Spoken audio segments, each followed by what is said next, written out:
പ്രാർത്ഥിക്കുന്നുണ്ടോ എന്ന് ചോദിച്ചാൽ പ്രാർത്ഥിക്കുന്നുണ്ട്, പക്ഷെ ദൈവത്തിൽ നിന്ന് ഉത്തരം അത് കിട്ടുന്നില്ല. വേറൊന്നുമില്ല കേട്ടോ, വചനം കൃത്യമായിട്ട് നമ്മളെ പഠിപ്പിച്ചു തരുന്നുണ്ട്. യാക്കോബിന്റെ പുസ്തകം 1-ാം അധ്യായം 5, 6, 7 5-ാം വാക്യത്തിൽ ഇങ്ങനെ പറയുന്നു: നിങ്ങളിൽ ഒരുവന് ജ്ഞാനം കുറവാണെങ്കിൽ ദൈവത്തോട് ചോദിക്കുക, ദൈവം തരും. 6-ാം വാക്യത്തിൽ പറയുന്നു: നിങ്ങൾ ചോദിക്കുമ്പോൾ സംശയത്തോടും വിശ്വാസക്കുറവോടും ചോദിക്കരുതെന്ന്. അങ്ങനെ സംശയത്തോടെ ചോദിച്ചാൽ അവൻ എങ്ങനെയാണെന്നാണോ, അവൻ കാറ്റടിക്കുന്ന കടൽ തിരക്ക് തുല്യനാണെന്ന്. 7-ാം വാക്യവാ എന്നെ ഞെട്ടിച്ചത്.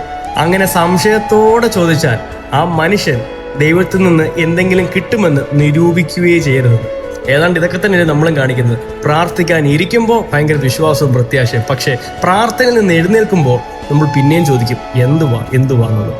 വേറെ ഒന്നുമല്ല കേട്ടോ, ദൈവം ഉള്ളിൽ വസിക്കാത്തതുകൊണ്ട്. അതുകൊണ്ട് മുന്നോട്ടുള്ള ജീവിതം, ദൈവത്തിന്റെ ജീവൻ നമ്മളിൽ വസിക്കുവാൻ വേണ്ടി നമ്മൾ എന്ത് ചെയ്യണമെന്ന് ഒന്ന് ചിന്തിച്ചു നോക്കുക. ദൈവം കാണിച്ചു തരും എന്താ നീ ചെയ്യേണ്ടതെന്ന്. ദൈവം നമ്മളെല്ലാവരെയും അനുഗ്രഹിക്കട്ടെ.